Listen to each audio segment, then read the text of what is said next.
A continuación, para dar inicio a esta sesión, quisiera presentarles al expositor de hoy. Su nombre es Juan Pablo Salinas Cerda.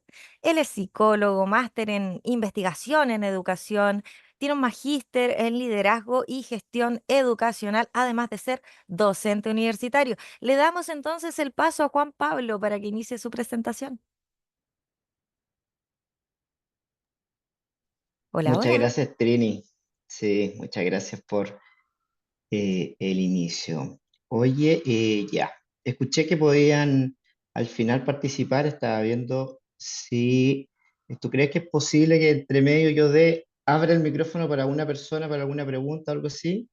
Pero en total en la sesión no superarían las 3 o 4 y por eso se recomienda que sea al Ya, final. dale. Como guste. Bien, no te preocupes, vamos a ir viendo cómo vamos avanzando. Hola a todos y a todas, ¿cómo están? Muy buenas noches ya, espero que estén muy bien. Un gusto para mí estar en este espacio. Agradezco a Dipa por la invitación, por la posibilidad de poder compartir un tema que me ha llevado un tiempo revisar, discutir con otros colegas y también asesorar a equipos de convivencia escolar y en particular equipos directivos, principalmente en el sur de Chile, ¿sí? Como decía Trini, soy Juan Pablo Salinas, soy psicólogo, he tenido la posibilidad de poder estudiar y especializarme y actualmente trabajo en el ámbito universitario, haciendo clases en pregrado, en posgrado y también investigando. Yo les quiero hacer una invitación a conversar. Abrí el PPT, pero no puse compartir pantalla. Vamos a compartir la pantalla. Compartir. Bien, se ve ahí, ¿no es cierto? Sí, Todo ok, perfecto. súper. Bien, entonces, el seminario de hoy se llama Intervención en contextos educativos desafiantes, ¿verdad? La idea de este espacio es tratar de mirar estos tres objetivos de alguna forma, conocer conceptos básicos del abordaje de casos complejos desde un enfoque crítico complejo, explorar nuevos conceptos en psicología y el papel vital que desempeña la comprensión de la salud mental, ¿verdad? Adquirir nuevas perspectivas de salud mental a través de un enfoque multidisciplinario. Como bien decía Trini, este es un espacio, un anticipo al taller, al curso que vamos a comenzar el día viernes de esta semana, donde vamos a profundizar cada uno de estos temas. La verdad es que a veces en una hora no es suficiente poder profundizar en cada uno de ellos. ¿Sí? Cabe destacar ahí que el curso ha sido diseñado y va a ser guiado en su totalidad por nuestro expositor. Así es, muchas gracias. Bien, para empezar, me gustaría que pudiéramos ver dos breves videos y así desde ahí empezar a generar este espacio de trabajo. Déjame. Seguimos viendo la presentación PowerPoint. Sí, voy a dejar de compartir acá y vamos a compartir estos dos videos.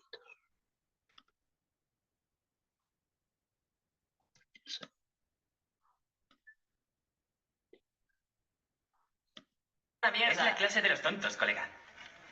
Significa que eres tonto. ¿A que no me dices eso a la cara, tío? Ya te lo he dicho. ¿Ves lo que digo? ¿Tonto? Colega, más te vale que no me hables a mí. Ya vale. Te voy a dar la del pulpo. ¿Puedes volver a sentarte? Te he quitado el puesto en el equipo, por eso le das a la labia. Por favor, sentaos. Tío, te he quitado el puesto. No sé por qué pierdes el tiempo yendo a entrenar con esas Nike tan cutres que llevas. Tú no sabes nada de mí, colega. Me has jodido todo el rollo. Eres un bocata. Te voy a meter. Yo paso de tu puta cara, chaval. ¿A mí me vas a entiendes? pegar, eh? Te voy a echar Siéntate del de una puto puta equipo. vez. Siéntate Eres de una una puta mierda, vez. ¿sabes? ¿Qué pasa, Eres tronco? un... Bien, ahí tenemos un videito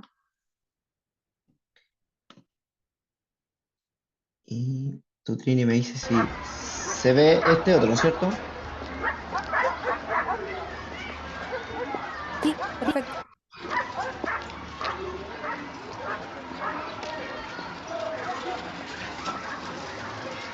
Llegué. Hola, mamita, ¿cómo estás? Hola, hijo. ¿Apagando la luz? Sí. Hola, papito.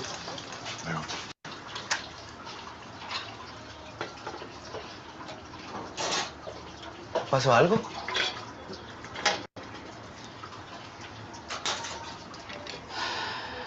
A tu papi lo echaron de la pega. Había por dónde perderse. Entre yo y un peruano sin papeles que cobraba la mitad de mi sueldo.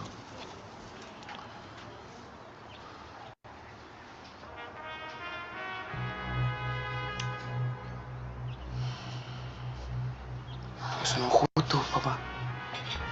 Pero así son las cosas, pues, hijo. Querían que cobrara la mitad de mi sueldo, pero yo les dije que no. Ay, tranquilo, Ramón, si tú hiciste lo que correspondía. Ya no pongáis esa cara. Anda a estudiar. Si no, no han pasado ni materia. Ándate a tu pieza a estudiar, te están diciendo.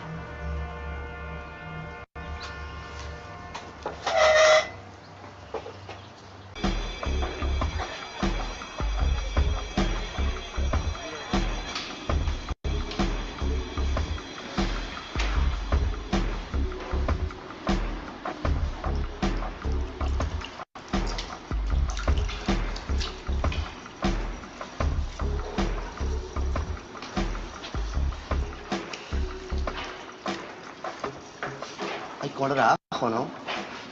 Como olor a cuy encuentro yo. Me gusta la agüita, ¿eh? ¿Qué se siente no tener mar, Cholito? Es Bolivia el que no tiene mar, no Perú, ignorante. ¿Qué te reís vos? Sí, un huevón. Ah, vamos al acto.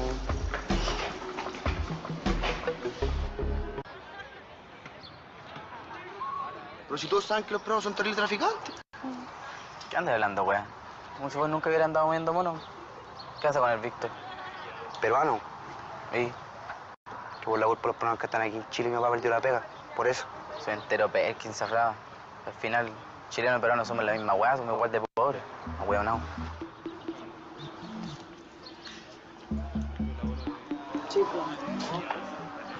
¿Qué digo yo?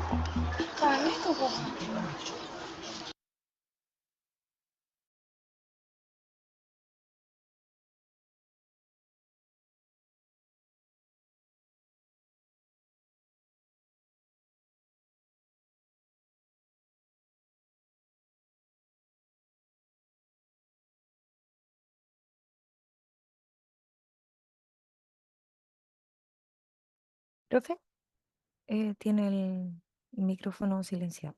Bien, ahí sí. Ya.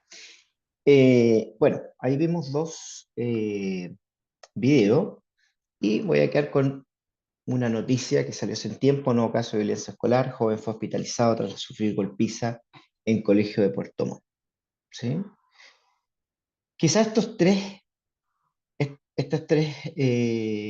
momentos, situaciones, algunos de ustedes lo han escuchado o incluso lo han vivido, ¿sí? Y ahí es cuando empiezan a surgir las dudas y las consultas en los distintos espacios educativos respecto a cómo mirarlo, cómo abordarlo, para que esto no sea, no sea tan trágico y no nos desesperemos tanto. Un dato que tampoco es tan bueno, pero podemos mirar, ¿sí?, que las estadísticas según la Superintendencia de Educación han disminuido en el último semestre en comparación al año anterior, y había una disminución a nivel nacional también de las denuncias de maltrato, violencia en general. ¿Qué entendemos por contextos desafiantes en educación? ¿Sí? Estos centros educativos tienen algunas características comunes según estudios recientes. ¿Sí? Altos niveles de segregación social, problemas de salud mental y física, estudiantes con trayectorias escolares difíciles, alta rotación de docentes y directivos, ¿sí?, efectos de pobreza, violencia o delincuencia, ¿no es cierto? Entonces, muchas veces nos preguntamos si son los contextos los desafiantes, ¿sí?, o estamos frente a situaciones que se van presentando de manera desafiante. Y es importante tener clara esa distinción para poder ir revisando en cada uno de los casos que se van dando de la manera en que lo vamos a ir abordando. Los contextos educativos son espacios de naturaleza compleja en el que se articulan una serie de aspectos sociales, culturales y personales que muchas veces no son visibles o advertidos por la comunidad. Y esto es súper importante poder considerarlo porque es uno de los primeros aspectos a los que yo quiero hacer mención en este espacio y en los que vamos a ir profundizando hoy día y el fin de semana, ¿sí? Que es comprender a los espacios educativos como espacios de alto nivel de complejidad, ¿sí? Independiente que sean o no contextos, como les decía recién, desafiantes o no, ¿sí?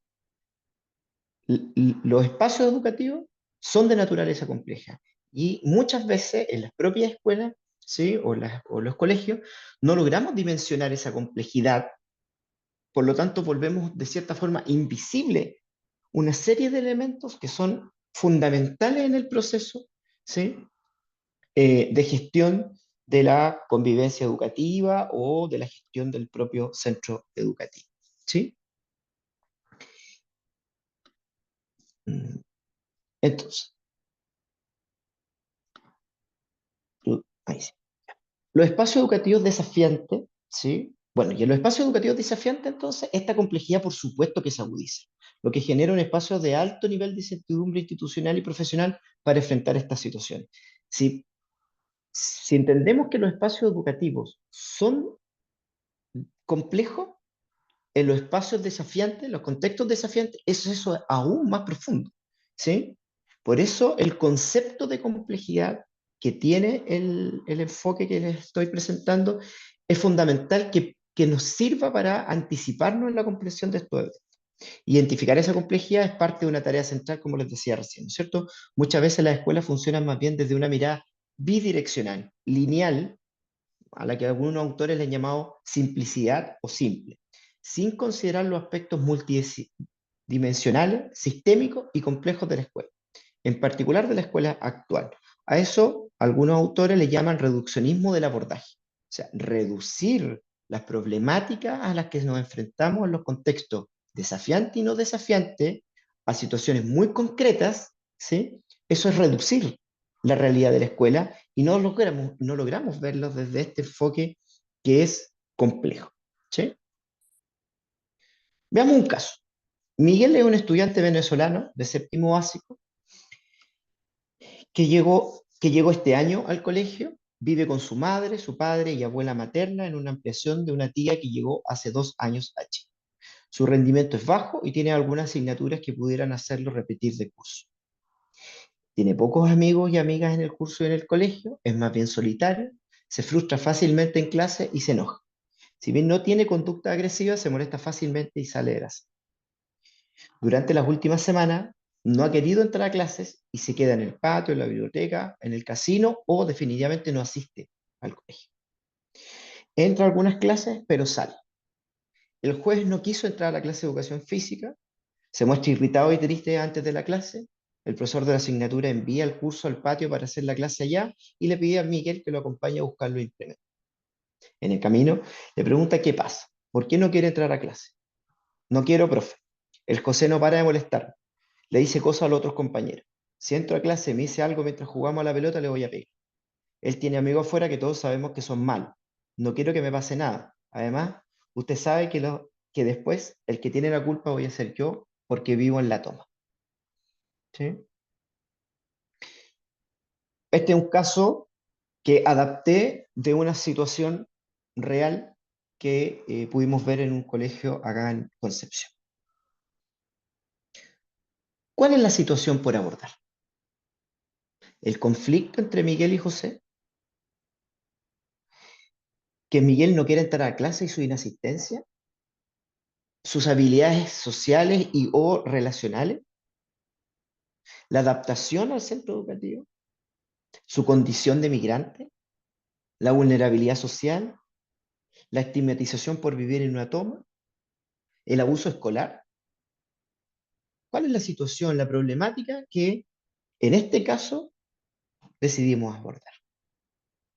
Una mirada desde la simplicidad o del reduccionismo del abordaje puede entender cualquiera de ellos como situaciones aisladas a las que hay que abordar, ¿sí? Incluso creer que son todas ellas, pero de manera aislada.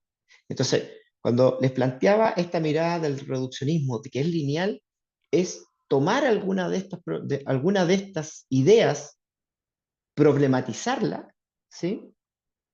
Y tratar de darle una solución. Por ejemplo, decir que es necesario que entre a la sala de clase, ¿sí? Y generar todas las acciones necesarias para que entre a clases, sin poder identificar otras variables que están en ese caso, ¿sí? Que requerimos poder identificar desde esta mirada compleja. La derivación de este estudiante al equipo de convivencia escolar, educativa o al psicólogo o psicóloga sería la evidencia de una acción simple o reduccionista del problema. ¿Les ha pasado? ¿Les ha pasado que le hacen una derivación al equipo por uno de estos puntos? Les derivo a Miguel porque no quiere entrar a clase. Les derivo a Miguel porque se frustra, ¿sí? Les derivo a Miguel porque no viene. O les derivo a Miguel porque no se adapta desde que llegó al colegio, ¿sí? ¿Cómo abordamos algunas situaciones en contextos complejos? Hay un concepto que me pareció interesante poder traérselos acá, que se llama problemas perversos, ¿sí? Wicked Problems, de Schwarzman, que lo planteó Schwarzman en el año 67, que nos permite desafiar soluciones rutinarias, ¿sí? Este concepto de problemas perversos aparece como una forma de romper con esta lógica de lineal, ¿sí? Entonces, desafía los problemas rutinarios, ¿sí? El reduccionismo y la simplicidad, porque son aquellos que no tienen un camino de solución directa, mutan con el tiempo en complejidad, resurgen cuando se creen resueltas y tensionan los espacios educativos, ¿sí? Es bien interesante porque cuando uno revisa esto con algunos centros, con algunos equipos, efectivamente se empieza a identificar que muchas veces estos casos se vuelven a repetir en estos mismos estudiantes o en otros estudiantes, ¿sí? Cuando parecía que habíamos resuelto de alguna forma estos casos, ¿sí? O se van volviendo mucho más complejos hasta que tenemos que expulsar a Miguel o a José, o peor aún, cuando se vuelve una noticia, ¿sí? Los equipos de convivencia educativa escolar deben estar preparados para una comprensión compleja, crítica y sistémica de los fenómenos que permita dar una mirada más amplia a las situaciones que ocurren y que los protocolos muchas veces no dan respuesta. Los colegios, los centros educativos manejan una cantidad de protocolos gigante, ¿sí? Hay una cuestión administrativa que muchas veces es agobiante para los equipos. Y cuando se presentan estas situaciones, en algunos casos, los equipos tratan de acomodar, ajustar la problemática a los protocolos porque no tenemos respuesta. Enfrentar o abordar situaciones como complejas, como el caso, u otros, como los videos, por ejemplo, desde una perspectiva compleja, crítica y sistema, nos ayuda a mirar esto desde un poco más afuera. A sincerar que muchas veces estos protocolos no están ajustados o incluso no existen para resolver ciertos problemas. ¿Sí? Muchas veces están puestos los protocolos en el problema concreto, individualizado, en la lógica lineal, como dije recién. Vamos a activar el protocolo cuando José y Miguel se enfrenten a golpes, ¿sí? O cuando José llegue con sus amigos a agredir a Miguel, ¿sí? O cuando Miguel explote o no vuelva más al colegio. Los protocolos tienen una lógica más bien reactiva frente a situaciones complejas, pero no necesariamente nos ayudan a comprender el fenómeno en su totalidad. ¿Sí?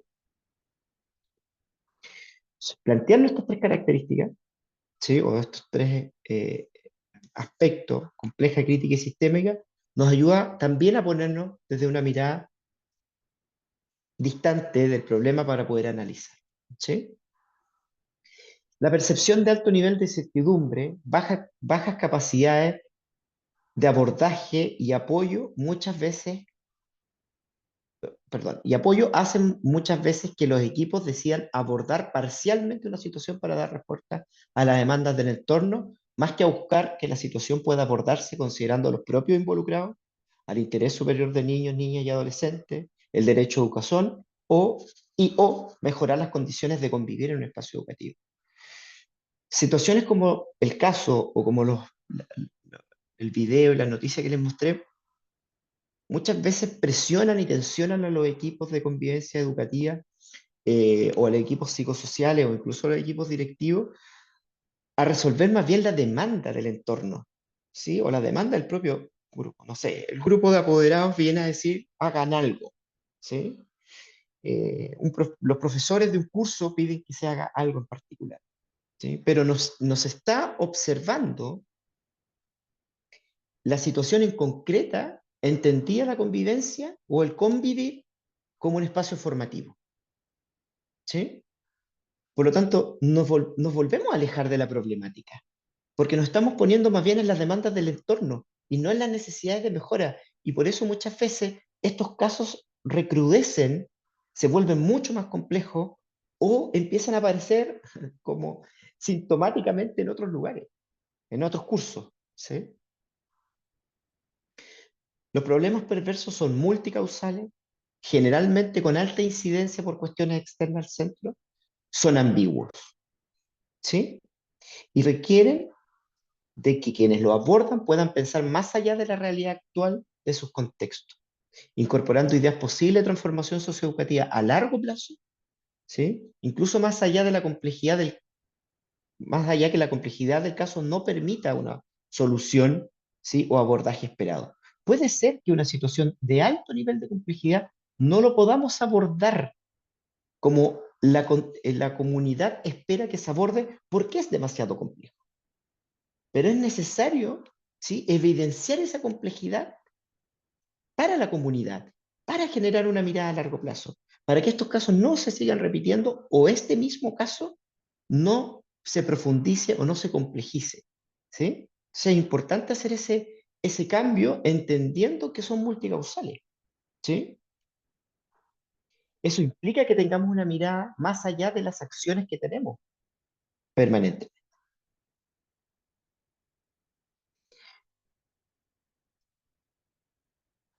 Cuando nos referimos a una mirada crítica, estamos hablando a reflexionar y a revisar en profundidad y de manera sistémica a la institución, ¿sí? Esa mirada crítica entiende que ninguna acción asegura el éxito o la solución de una problemática y que requiere de una revisión permanente para probarla y monitorear. Muchas veces, la búsqueda de éxito o la solución no nos permite revisar y reflexionar adecuadamente las acciones que estamos implementando. Caemos en el checklist de las acciones, ¿sí? Hay que hacer una charla con los apoderados, hay que hacer una capacitación con el curso, un taller, ¿sí? Esto es muy común que se piden, hagan una charla, hagan un taller, ¿sí? Reúnanse con los profesores para hacer una capacitación. Y claro, en mi plan de mejora, ¿sí? O en mi plan de convivencia educativa, estoy haciendo el check, ¿verdad? De que hice la capacitación. Pero, ¿en qué momento estoy viendo si eso está teniendo impacto efectivo en la mejora o en la resolución de la problemática en concreto que nosotros hemos detectado? ¿Sí? La mirada crítica debe ser una estrategia que los equipos tengan como práctica permanente en la mejora, ¿sí? De los procesos educativos y entenderlo efectivamente la convivencia como un espacio formativo. La reflexión y revisión debe ser una tarea, como lo decía recién, permanente del equipo en contextos complejos. O sea, entre más complejos son los contextos, la estrategia o la práctica crítica o de reflexión debe irse profundizando aún más, ¿sí? Porque probablemente vamos a tener que estar permanentemente generando nuevas estrategias para abordar situaciones complejas, ¿sí? Muchas veces esta tarea Muchas veces esta parece la tarea más difícil por el alto nivel de demanda de sus contextos. Sin embargo, se requiere de un espacio de revisión permanente de la realidad del contexto, las capacidades instaladas, las acciones diseñadas y el impacto de esto. Cuando uno plantea esto de la reflexión permanente instalada como práctica en los equipos de convivencia educativa y en la resolución de casos complejos, la respuesta relativamente inmediata que nos aparece está relacionada efectivamente con la alta demanda que tienen los equipos, ¿sí?, de convivencia cotidiana, los equipos directivos, los equipos psicosociales, para poder dar tiempo. O sea, la respuesta es: no tenemos tiempo para hacerlo. Esa es una primera reflexión. ¿Cómo vamos a gestionar el tiempo para que estos espacios existan en contexto complejo o en situaciones de alta complejidad? Parte del rol de quienes integran los equipos que deben atender en contexto complejo es el de salir de la inercia de los procesos, ¿sí? Empoderarse y empoderar a los agentes claves para el cambio. Esa es parte de una de las tareas que los equipos deberían trabajar, ¿sí? ¿De qué manera logramos salir de esta inercia para no solo enfrentar la problemática o el síntoma, sino que anticiparnos muchas veces a ese tipo de situaciones? Muchas veces el cambio no está en los involucrados en los casos o situaciones, sino en la capacidad de las personas, los equipos y las instituciones de incorporar acciones que dejen de ser comunes, ¿sí? Esta última parte a mí me parece interesante transmitírsela en el sentido de el cambio, la mejora que se presenta muchas veces en los contextos educativos no están si disminuimos o no algunos casos en particular, sino que es la instalación de prácticas al interior de las escuelas, ¿sí?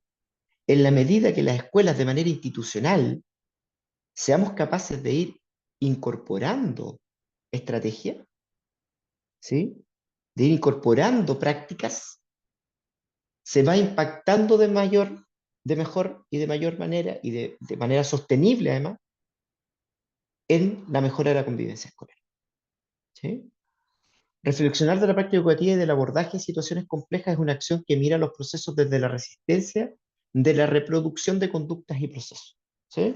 Y esto último lo podemos revisar largamente en la literatura con Freire, con Giroux, ¿sí? Bourdieu, y aquí en Chile más cercano, Osa, Baltar, y así una serie de autores que nos han presentado la necesidad de esos espacios de resistencia, comillas, ¿sí?, frente a estas teorías de reproducción. De hecho, la propia María Julia Baltar tiene, está en la bibliografía, un texto que es bien interesante porque es chileno, entonces está situado en nuestra realidad, que se llama El sentido del diagnóstico educativo, y en él propone esta mirada de la teoría de la reproducción como una cuestión de exclusión en casos, eh, eh, en situaciones conductuales de estudiantes, ¿sí?, o de problemas de aprendizaje, que más bien cuando se repiten permanentemente las mismas protocolos o acciones que no tienen impacto en uno o en varios estudiantes, ¿sí?, lo que nos encontramos es que estamos reproduciendo eh, la exclusión educativa. La probabilidad de que esos estudiantes terminen desertando del sistema, que terminen saliendo del sistema o terminen fracasando, es más alta, ¿sí? Y por otra parte, está en la teoría de la resistencia, que entendiendo que estos procesos reproductivos o de reproducción van implicando una sistematización y una cultura, también hay espacio, este bucle que permite efectivamente poder hacer cambios, introducir pequeños cambios, ¿sí? Ninguna de las prácticas que vamos introduciendo hacen un cambio radical de un momento para otro. Es la posibilidad de, en esa reproducción permanente de la cultura de exclusión, poder introducir prácticas que permitan resistir a esa reproducción. ¿Sí? Aquí les quiero dejar una pregunta. ¿Cuánto tiempo destinamos a reflexionar sobre las prácticas de abordaje, revisión de planes, contexto educativo? ¿Cuánto tiempo real está? ¿De qué manera se planifica? ¿De qué manera se organiza y se diseñan esos espacios de reflexión, ¿sí? Para poder efectivamente trabajar? ¿Sí? Para el punto anterior, alguna idea, ¿sí? Que me imagino que muchos de ustedes, muchas de ustedes cuentan con una serie de estrategias, ¿sí? La pregunta que les planteo es de qué manera esas estrategias se van haciendo sostenibles en el tiempo y van teniendo impacto. Algunas que yo les planteo, que probablemente muchos y muchas de ustedes hacen, reuniones de reflexión de casos o acciones al menos cada 2 semanas, ¿sí? No de conversarlas, reflexionarlas, discutirlas, ¿sí? Destrabarlas completas y volver a revisarlas. Capacitación permanente de los equipos que abordan situaciones complejas. No solo capacitaciones que impliquen tener más herramientas, sino que también capacitaciones y apoyo que esté relacionado con el propio autocuidado que tienen estos equipos. ¿Sí? Porque también aquí nos estamos encontrando con que los equipos hay una sobredemanda de los equipos de convivencia educativa, de los equipos psicosociales, ¿sí? Muchas veces también de los equipos directivos, frente a contextos complejos y situaciones complejas en la que no se aborda al equipo. El equipo requiere mantenerse en un espacio de cuidado en situaciones, cuando se ven enfrentados a situaciones complejas o de alto nivel de tensión. ¿Sí? Lo conversábamos hace un tiempo con otros docentes en un conversatorio, en una reunión que tuvimos con un equipo de convivencia escolar de una comuna, de la octava región, y que estábamos discutiendo efectivamente los acciones, estábamos haciendo como una reflexión respecto a lo que estaba pasando también. Y uno de los profesores que estábamos participando en este espacio les pregunta, ¿y cuáles son las acciones que están trabajando con ustedes? 2 escuelas nos dijeron que una vez al mes salían después del trabajo a reunirse. Eso no es autocuidado, eso no es cuidar a los equipos. Por lo tanto, la capacitación del equipo para abordar situaciones complejas no solo está en la capacitación de tener más recursos personales o incluso académicos para enfrentar situaciones complejas, sino que también en la capacitación del propio equipo frente a los cuidados. Otra tercera es el análisis de incidentes críticos. Hay interesante literatura que nos ayuda a mirar los casos, los incidentes críticos y poder ir revisándolos en equipo, tener acciones, reflexión con agentes educativos clave, cuáles son los agentes educativos clave, identificar esos agentes educativos y poder trabajarlos, ¿sí?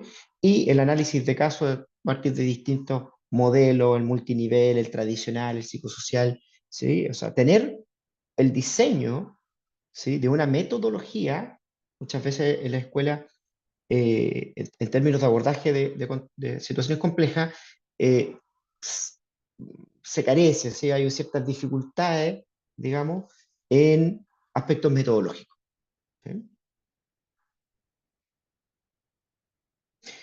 Eso, lo anterior, un poco una mirada a este análisis, a este enfoque crítico respecto a cómo se va dilucidando la situación.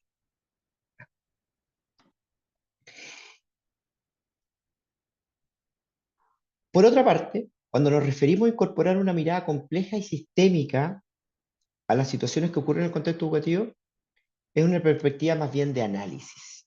¿Sí? Muchas veces las demandas del entorno, las demandas del centro educativo, la emergencia o la urgencia, no nos permite hacer un análisis más bien comprensivo del fenómeno que está ocurriendo. ¿Sí? O sea, nos enfrentamos a un fenómeno y queremos actuar sobre él, pero nos detenemos a analizarlo. ¿Sí? Muchas veces no nos encontramos, ¿sí? Con espacios de análisis. Como señalábamos al inicio, los contextos educativos son complejos y requieren un análisis en esa vía. ¿Sí? Mirar las situaciones linealmente nos hace perder una serie de elementos relevantes de cada caso. En el caso presentado, destinar las acciones para que Miguel entre a clase es entenderlo, bueno, lo dijimos hace un momento, entenderlo linealmente. Acá no hay acciones buenas o malas, que también es importante en el análisis que hacemos. ¿Sí? Hay algunas que tienen más o menos impacto, pero todos los equipos, sin duda que hacen acciones con el fin de resolver o no un problema. ¿Sí?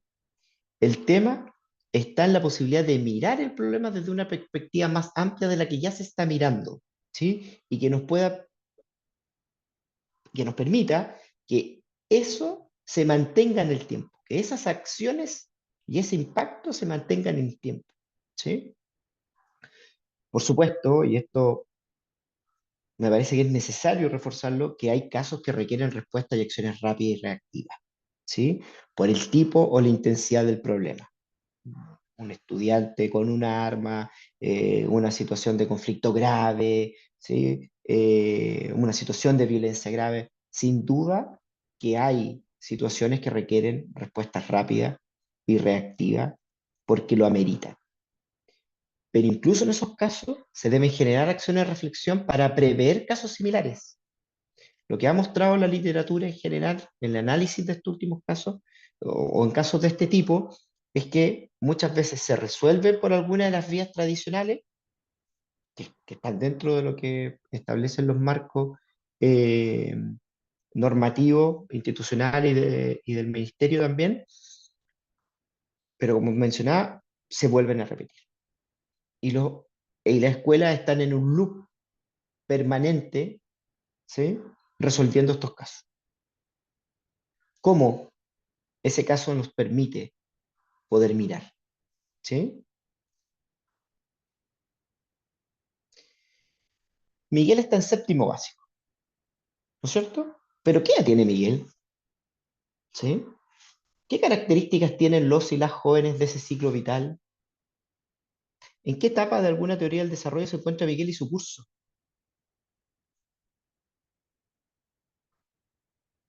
Miguel es un migrante y llegó este año a Chile. ¿Qué estrategias de adaptación escolar tiene la escuela? ¿De qué manera se aborda la incorporación de inmigrantes en la escuela? ¿Tienen capacitaciones los docentes, asistentes y directivos en procesos migratorios, en adaptación social? ¿Qué características tiene José? ¿Cómo ha sido la historia escolar de él? ¿Cómo es el clima al interior del aula? ¿Cómo son las relaciones interpersonales entre los y las compañeras? ¿Quién es el adulto significativo de ese grupo curso? ¿Y cuál es el rol del profesor jefe? ¿Qué otras preguntas se harían ustedes con un caso como este? ¿Sí? El caso entró en una diapo, pero es mucho más extenso que ese. Y esas son las preguntas que nos vamos a ir haciendo. Esas son solo algunas de las preguntas que podemos hacernos para analizar casos. Definir en qué nivel se encuentra cada elemento, de qué manera influye en la o las problemáticas y determinar las posibles acciones y los resultados que esperamos en corto, mediano y largo plazo. No con Miguel, sino con José, no con Miguel solamente, sino que con José, con el curso, los docentes y la escuela. Esto a veces pasa en algunas escuelas, ¿no es cierto? Tenemos a un estudiante, ¿sí? Y lo podemos ver, identificar claramente. Pero ese estudiante se relaciona con otros estudiantes que son parte de un curso. Entonces, sacar, aislar y reducir las relaciones interpersonales en un estudiante, ¿es posible en contextos complejos? Y si además ampliamos un poco más el foco, vamos haciendo una mirada a dron, tenemos un docente que a lo mejor es el profesor o la profesora jefe de este curso, pero ella es parte de otros docentes, se relaciona con otros docentes. ¿Sí? ¿Podemos aislar a este docente de una situación como la que está ocurriendo? Ah, no, el profesor jefe del séptimo básico tendrá que ver. El profesor de educación física habló con Miguel. Estos grupos se relacionan, están interrelacionados y fluye constantemente la comunicación y las relaciones entre ellos, pero son parte de una escuela, ¿sí? Como institución, como grupo, asistentes, equipos directivos, personal de apoyo, ¿ah? Pero también existe la familia. No podemos dejar a la familia fuera de este análisis, ¿sí? Son parte de este sistema. Y todo este sistema es parte también de lo social, porque algo deberá impactar, ¿no es cierto? ¿Dónde vive? ¿En qué sector? ¿Cómo es el territorio de ese espacio? ¿Sí? Fíjense cómo Miguel, en el análisis, voy a abordar el caso de Miguel, que tiene conflicto, no quiere entrar a clase, está en un sistema extremadamente complejo, que probablemente la escuela no podrá hacerse cargo de todos esos problemas o todos esos elementos, pero al menos debe tenerlo a la vista, al menos debe tener a la vista toda esta interrelación que se va dando. Los datos de salud mental infantil y adolescente nos tienen que alarmar para hacer cambios, a veces drásticos, del quehacer de los equipos que abordan casos complejos. Si no estamos teniendo resultados que esperamos, el cambio debe ser drástico. Según la Defensoría de la Niñez, el 53% de los jóvenes de enseñanza media en la región metropolitana cumplen con criterios para uno o más problemas de salud mental. Todavía no sabemos, en el caso que entró en una diapo, si tenemos algo de esto en José o en Miguel. No existen recetas para abordar situaciones complejas en el ámbito educativo y eso es muy importante. Muchas veces estamos buscando recetas en distintos lugares, ¿sí? Programas de educación socioemocional hoy día aparecen en todas partes, ¿sí?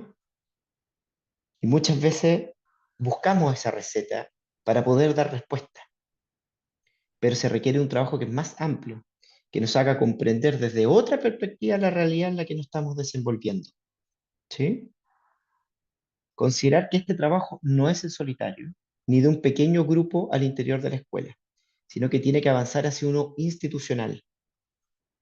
Si usted en su escuela, en su centro educativo, se siente solo o sola abordando, es necesario que se abra esta situación, que se muestre, que se visibilice, porque no van a poder resolverlo de manera sola. Se tiene que avanzar de una manera institucional. El trabajo multidisciplinario en la propia escuela es un recurso invaluable para la mejora.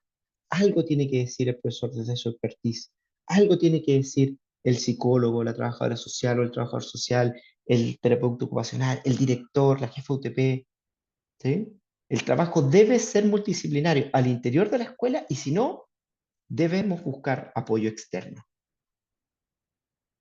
Pero entender lo multidisciplinario, las acciones colaborativas y cooperativas para resolver situaciones complejas es urgente. Pero para esto se requiere organizarse y activarse para que resulte.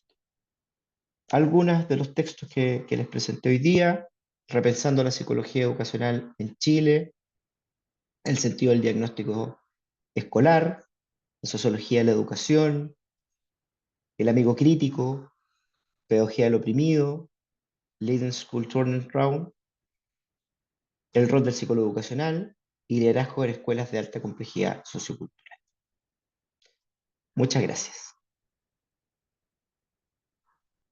Trini. Genial, entonces, muchísimas gracias. Sí, súper atenta y no se preocupe.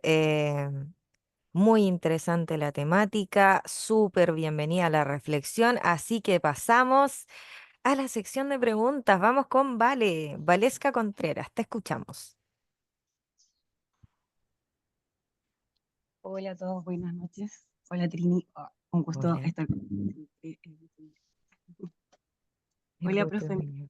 Una consulta. Lo que pasa es que quiero hacer una pregunta. Lo que pasa es que yo trabajo en un colegio que es un colegio inclusivo. en la cual hay muchos chicos autistas, pero el colegio no tiene las competencias, bueno, el sistema más que el sistema no tiene las competencias para poder trabajar con estos chicos. Yo llegué hace poco a este colegio, yo trabajo hace mucho tiempo con autistas, soy mamá de chicos autistas igual, y el tema es que hoy día llegó este chiquitito después de una semana en el cual él no iba al colegio, en el cual también le habían cambiado medicamentos, entonces tampoco ha tenido como el proceso, digamos, de adaptarse también al nuevo medicamento. Y hoy día tuvo una descompensación heavy, en el cual yo personalmente sentí que sí, lo estaba abordando bien. El chico a mí, sí, bien es cierto, obviamente es severo cuando está descompensado, sí, pega, grita, todo ese tipo de cosas, la cual yo sí estoy acostumbrada a eso y no me provoca ningún tipo de miedo, porque en realidad uno que ya sabe esto. Pero sin embargo, el equipo, digamos, como PIE, convivencia del colegio, tienden como a ser avasalladores con los chicos cuando se descompensan. Llegó inspectora, llegaron, habían, después de que ya yo dejé al chico como, entre comillas, un poco más tranquilo en inspectoría, eh, me recordé las caras y había 9 personas abordando la situación, en la cual las 9 personas querían contener a este niño. Entonces yo digo como, ¿cómo poder, digamos, hacerles como entender un poco de que en realidad tienen que tener el plan de acción, pero pidiendo la autorización? Por ejemplo, yo siempre les digo, pidan la autorización a los papás para que puedan grabar, uno pueda grabar para poder tener la evidencia, el otro que esté capacitado para poder hacer la contención, y 2 más que estén de apoyo en caso de cualquier cosa que sea como más grave. Pero no sé cómo abordarlos con ello porque este es un colegio municipal y igual son como, el programa de convivencia son como, o sea, igual un poco exagerados, o sea, igual, lo único que quiere es como aplicarle aula segura a este chico. Y lo tienen desde segundo básico y él ahora está, o sea, perdón, de kinder, y él ahora está en cuarto básico.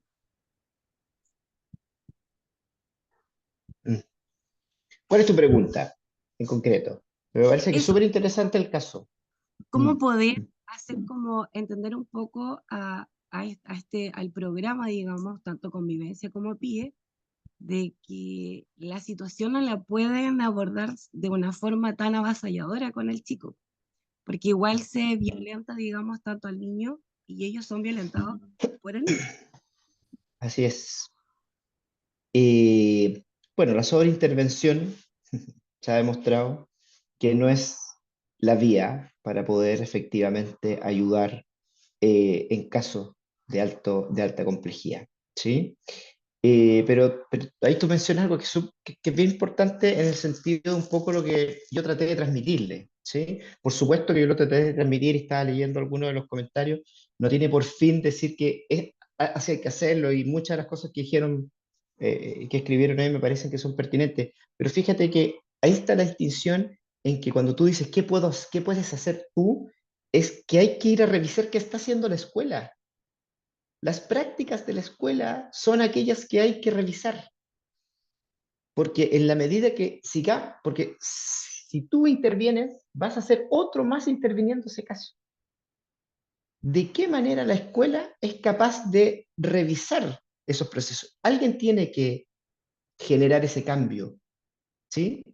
Eh, eh, Hay uno de los textos que él presentaba que se llama El amigo crítico, un poco explica de qué manera también los profesionales que participamos de estos procesos también somos capaces de poder empoderarnos en ese rol, ¿sí? Más bien de asesor para quienes son los tomadores de decisiones respecto a este tipo de situaciones. Hay tomadores de decisiones que muchas veces no somos nosotros en los equipos, pero que tenemos que, de cierta forma, porque tú puedes tener toda la herramienta, toda la estrategia, pero mientras no cambien ciertas prácticas, ¿sí? Vamos a seguir sobreinterviniendo a ese estudio, ¿sí? Si tú me preguntas el paso a paso, por supuesto, coincido contigo, hay que disminuir la cantidad de personas que intervienen en ese caso, revisar las prácticas, ¿sí? Promover acciones que generen bienestar y salud mental en ese propio estudiante, considerando su condición. Hay normativas, leyes hoy día que efectivamente apoyan, ¿sí? Pero es importante cómo remiramos. Alguien escribía ahí el tema de la ley TEA. ¿Cómo remiramos? ¿Sí? Esto es una, un poco la invitación también es a redefinir ciertos conceptos. ¿Sí?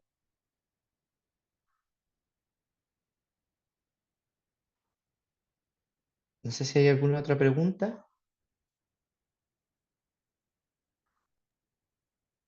Sí, en realidad, no sé si Vale, ¿te gustaría agregar algo?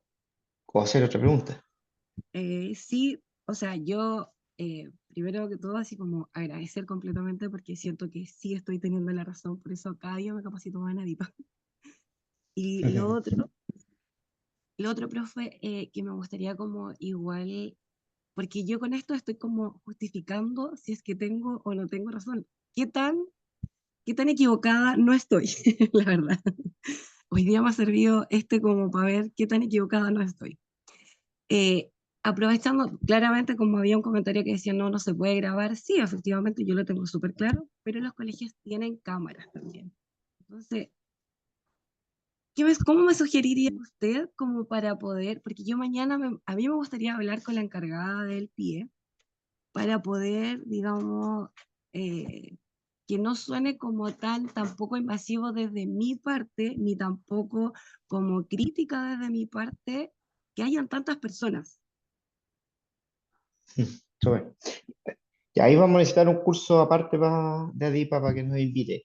Que uno trata de promover en algunos espacios la mirada de asesor, ¿sí? Y cuando tú dices que no suene crítico, ¿de qué manera somos capaces de ser asertivos en entregar la información? ¿Sí? De permitirle a otros y a otras que puedan reflexionar respecto a la mejora y a la necesidad de la propia escuela. Pregúntense, en este texto que les mencionaba yo, el amigo crítico, hay una parte que es bien interesante porque habla del propio amigo crítico, de la persona que va a asumir ese rol. ¿Sí? ¿De qué manera nosotros en nuestro espacio, cuando hablamos de empoderarnos, no es que nos vamos a hacer responsables? Hay otro texto que se llama Amigos sin Magia, que es bien antiguo, y algunos todos pudimos ver eso, ¿no es cierto? Creer que vamos a resolver el problema, pasa lo mismo con este cuadrito que les mostré y queda la E solo, ¿sí? Usted va a quedar solito en un espacio. Cuando tenemos esta mirada de asesor o facilitador, mediador, como ustedes quieran llamarle, nos entendemos en un espacio colaborativo y cooperativo. Y en la manera que hacemos asesoría es invitando, mostrando de manera asertiva, cercana, a esas personas de que hay que hacer cambio. Mostrar con evidencia, muestren evidencia de que si esa intervención está teniendo o no. Aquí hay un problema que también ocurre muchas veces en algunas escuelas, la falta de evidencia, ¿sí? Concreta, metodológica, empírica, de que lo que estamos haciendo no tiene resultado. ¿Sí? Hace un tiempo alguien me pedía que pudiéramos analizar un caso, me contó el caso, esto fue en junio, entonces en la conversación me decía, sí, profe, lo que pasa es que el plan, eh, el chico está desde marzo con esto, está en junio, han pasado 4 meses, el plan no está resultando, parece que no se están dando cuenta. ¿Sí? Entonces, insistir, porque el plan está diciendo, es porque la evidencia que el plan te está dando, no la están mirando. ¿Sí? Eso te podría decir, ¿cómo nos acercamos? Pensemos en la necesidad que tiene ese niño o niña. En la medida que nosotros empaticemos con eso y seamos capaces de comunicarla, vamos a tener un camino avanzado. Pero vamos a tener que trabajar en nosotros mismos para ese rol de comunicar. ¿Sí? Porque necesitamos el diálogo, necesitamos reflexionar. ¿Sí? Volvamos a darle una mirada. Yo sé que muchos y muchas de ustedes han leído a Maturana. Vuelvan a revisar a Maturana. ¿Sí? Vuelvan a revisar a Maturana cuando nos habla del diálogo, ¿verdad? Cuando nos habla del convivir, vivir con, ¿sí? De qué manera abrimos su espacio. Yo creo que algo podría pasar. Espero de Muchísimas. cierta forma Valesca haber aportado en algo, porque en estos espacios nunca uno puede profundizar lo que quisiera y todo eso, pero aportar en algo y leer todo lo que ponen tus colegas, las personas que están súper interesantes. Yo creo que hay que escucharnos a todos, ¿sí? No hay una verdad, ¿sí? No, me queda súper claro. Y yo creo que a muchos programas de convivencia les falta leer un poco más a Maturana y escuchar ¿cómo se llama? Su charla en YouTube. Gracias, Así profes. es. Gracias. Gracias. Tenemos un comentario de Karen Hernández en el chat que nos dice consulta. ¿El profesor asiste a liceos para realizar capacitaciones? Eh, no para hacer capacitaciones. Asisto a liceos para hacer conversatorios, hago invitaciones a equipos de convivencia escolar. Soy parte de una red de psicólogos educacionales y desde ahí vamos abriendo espacio eh, en eso. Si Súper. me quieren Mm, invitar a algo, podríamos conversar también a espacios de conversación y reflexión. Muchas gracias. Vamos entonces con Beldia. Belia. Sí. Hola, buenas noches, Hola, muchas hola. gracias por el espacio. Yo la verdad es que no tengo una pregunta precisa, pero sí quisiera comentar algo que me pasó hoy día. Yo soy encargada de convivencia, trabajo de quinto a octavo en un colegio de San Miguel. Yo hoy fui a la audiencia de sentencia por una medida de protección que yo puse en el año pasado de un estudiante de octavo básico que le pegó a un niño de quinto básico, le sacó sangre de narices ya. Y es un contexto bien complejo, eh, porque la familia del niño agredido se sabe, cierto, de secreto a voces que pertenece al mundo del narcotráfico, ¿ya? Nosotros le recomendamos a la familia que hiciera la constatación de lesiones, ¿cierto? No quisieron, dijeron que ellos iban a arreglar de otra manera. Bueno, finalmente el tribunal eh, dictó sentencia, desestimaron la medida de protección. Nosotros pusimos una medida de protección en favor del agresor, ya buscando en el fondo que recibiera la atención de salud mental que la familia se ha negado a entregarle, eh, porque él tiene conducta agresiva, no tanta, no pelea, pero sí malos tratos con compañeros, con profesores, desmotivación escolar, muchas situaciones que la familia ha querido ignorar. Entonces, claro, en relación a lo que se comentaba y lo mismo que le decíamos, el niño TEA no es para aula segura. Yo no quisiera nunca tener que aplicar aula segura, ¿cierto? Tener que ir a fiscalía, que sacaran a un estudiante esposado del colegio, no sé, me suena aberrante, la verdad. Pero en el fondo, a mí más de alguna vez me han retado los curadores, porque en el fondo me están diciendo que el tribunal de familia no es el instrumento para buscar protección para los niños, porque en el fondo si la familia se niega a entregar estos apoyos, tengo que buscarlo por la vía de la protección, ¿cierto?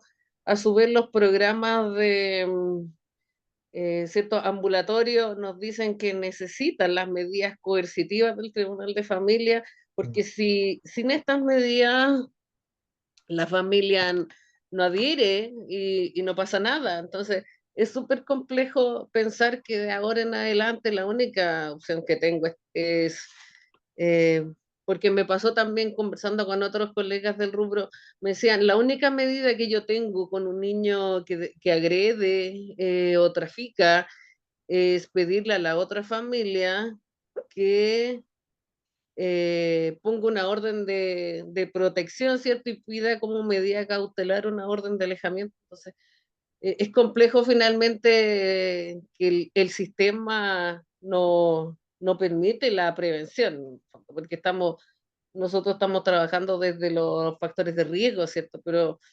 esa fue mi decepción del día de hoy. Muchas gracias. Sí, no, comparto contigo que eh, aplicar aula segura, digamos, debe ser la última herramienta. Está disponible, y eso también es importante saberlo, está disponible. Como está disponible, lo mencionaba un poco en el seminario, es que en la exposición es que si está disponible, en ocasiones hay que utilizarla. El problema es cuando tú dijiste algo, cuando creemos que es la única salida.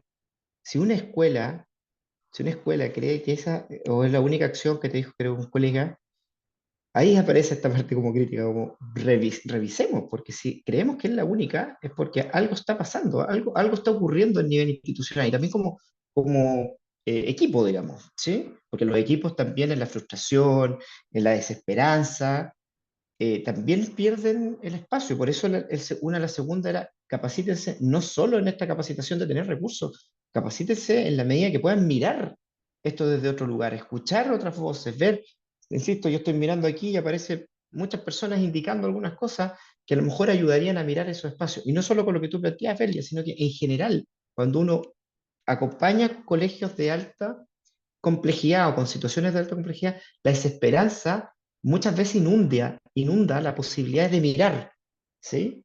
Y está el caso, está el niño TEA que agrede, ¿no es cierto? La E que yo les mostraba ahí. Y no logramos mirar todo lo que está pasando, ¿sí? Y en esta búsqueda muchas veces externalizamos con la familia, con lo social, con el entorno, pero nos miramos poco como equipo y como institución. Yo creo que ahí hay un ejercicio que es bien nutritivo, que es complejo, porque todo lo que estoy diciendo lo veo desde la complejidad que implica, es complejo, pero nos ayuda a mirarnos, ¿sí? De qué manera la escuela se ha constituido como un espacio de bienestar o espacio seguro. Yo creo que hay un ejercicio que es bien interesante mirar en qué medida esos chicos pueden. Eso, pero yo creo que hay una salida, ¿sí? Efectivamente, cuando uno vive situaciones muy complejas, a veces nos cuesta poder mirar.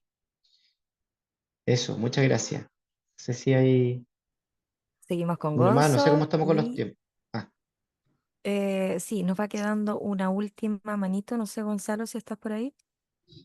Hola, ¿cómo están? Buenas noches. hola, buenas Quería noches. hacer una Noche. pregunta o precisar algo del curso que van a impartir hoy.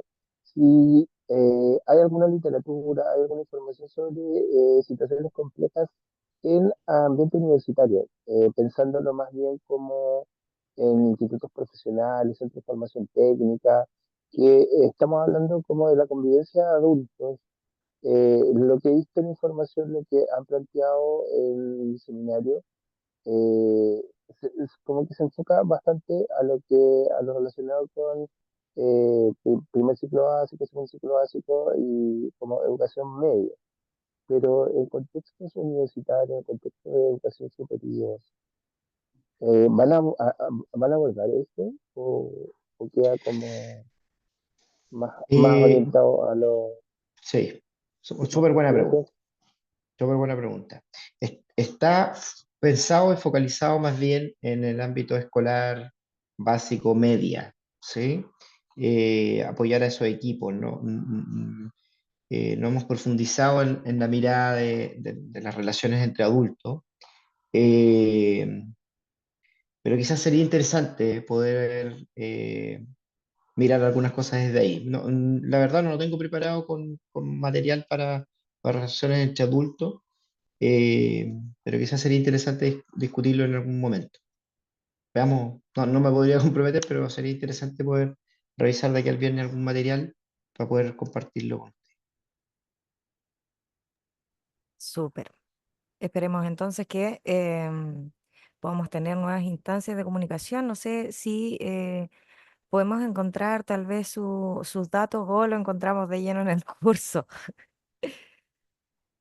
No te entendí, Trini. ¿Alguna información que quieres que Sí, comparta?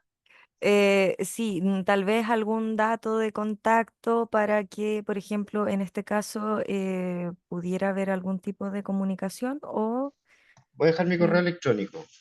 súper, se agradece. Voy a dejar mi correo electrónico y podemos eh, Ya compartir está, algo. muchas gracias. Nos queda la manito de Gaby. Ya completamos las 4 preguntas, así que estamos bien.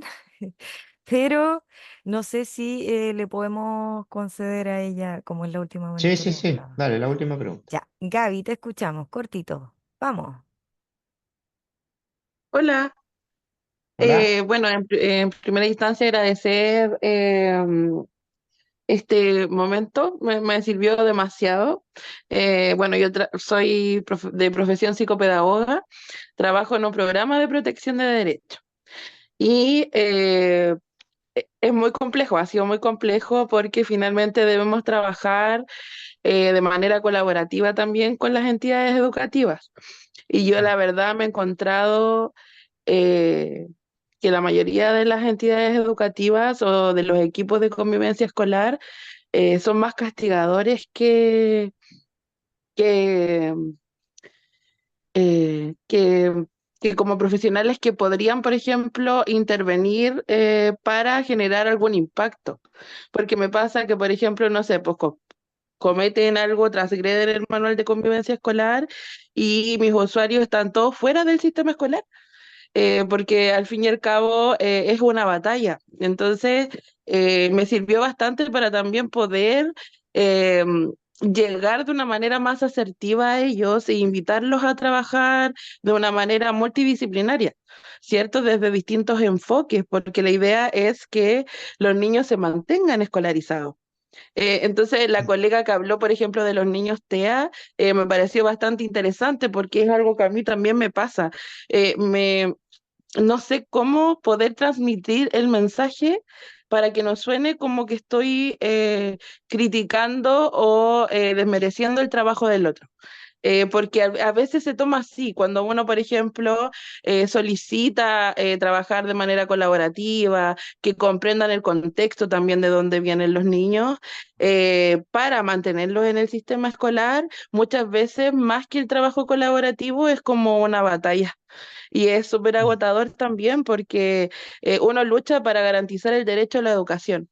Y nosotros como profesionales somos quienes debemos empatizar también con otras realidades, porque hay chicos que no actúan, no generan ciertas actitudes porque sí. Claro, si algo debe haber detrás, hay una historia detrás. Entonces, esto, pues, invito a Sí. los colegas, a los encargados. Quedamos súper inspirados entonces. Tuvimos ahí un inconveniente de Sí, señal, no sé qué le habrá se le pasado. pegó. Ya, pero alcanzó a compartirnos su inspiración, así que muchísimas Educacional gracias. están en la calle. Sí, ahí llegó Gabriela. Eso. Súper. Sí, Muchas muchas gracias, gracias, Gabriela. Gaby. Trini, ¿me permites un, Claro. un comentario respecto a lo que dijo Gabriela, que me parece que es muy interesante porque leí también un chat y quiero articular ambas cosas. Cuando hablamos de un análisis, cuando hablamos de una perspectiva crítica, no hablamos de criticar de la queja, sino que hablamos desde el pensamiento crítico, el análisis crítico, la capacidad de poder mirar más allá, el concepto de pensamiento crítico y análisis crítico. Entonces también quienes están fuera de la escuela y necesitan vincularse con la escuela, deben hacer ese análisis respecto a la complejidad que implica la escuela, ¿sí? Porque muchas veces la escuela también está sobreintervenida de las necesidades de otras instituciones.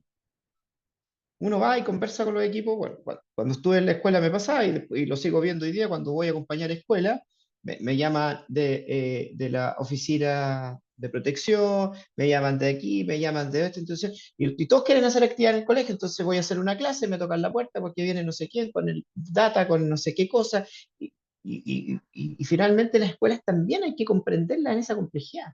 Y si bien podemos tener una discusión, un debate, una reflexión respecto, por ejemplo, el aula segura, que yo comparto lo que escribió una de las colegas ahí, es una herramienta que está disponible, porque muchas veces las escuelas también se ven superadas frente a ese tipo de situaciones. Entonces, el análisis también tiene que ser comprensivo respecto a las demandas y necesidades a las que se vincula a la escuela para poder efectivamente entender a la escuela y a poder acercarse a ella. ¿Sí? Porque la escuela a veces no quiere recibir a nadie más, no quiere escuchar más, porque el entorno lo está, eh, cuestionando, invalidando, ¿sí? Y muchas veces diciéndole lo que tiene que hacer. Y le quita autonomía a la escuela, de manera concreta, porque le dice usted tiene que hacer tal cosa a un juez, a alguien, o de manera implícita el entorno le está diciendo a la escuela qué cosas tiene que hacer. Entonces también es importante que podamos mirar a la escuela, quienes trabajan desde fuera de ella, que entiendan a la escuela como un espacio complejo de alta tensión muchas veces, porque están tensionados por el entorno, por el sistema, por lo interno, ¿sí? Entonces están constantemente tensionados, po. Entonces es importante esa mirada desde lo colaborativo, desde lo cooperativo, precisamente para poder vincularse con la escuela y al interior de la escuela lo mismo. Eso. Muchas gracias, Bien, Gabriel. muchísimas gracias. Pregunta, tengo que consultar. ¿Hay algo que le gustaría tal vez mencionar sobre el curso de abordaje de situaciones complejas en contextos educativos que se va a impartir próximamente? Bueno, vamos a profundizar un poco con lo que conversamos hoy día. Vamos a hacer la primera clase, la del día viernes, va a estar muy centrada precisamente en un análisis más amplio. Vamos a hablar sobre sociología de la educación, vamos a hablar sobre pedagogía crítica, ¿sí? Vamos a mirar algunas teorías que nos permitan tener más herramientas para efectivamente mirar los casos complejos. Y la idea es que vayamos avanzando en estas tres clases y terminar en la última con estrategias más concretas desde una perspectiva crítica, utilizando las herramientas que tenemos disponibles desde el ministerio, desde otras organizaciones, y vamos a revisar casos y conversar. Nos va a dar la posibilidad de poder reflexionar y compartir más ideas que me parece que también ayuda a eso. Eso les podría contar y les invito a participar del curso este fin de semana. Espero que hoy día al menos haya servido para tener un elemento más de análisis al difícil trabajo que ustedes hacen en educación y con educación a quienes se encuentran aquí. Muchísimas gracias. Entonces, nuevamente, y nos despedimos. Hemos finalizado la ronda de preguntas y a continuación comenzamos el sorteo. Entonces.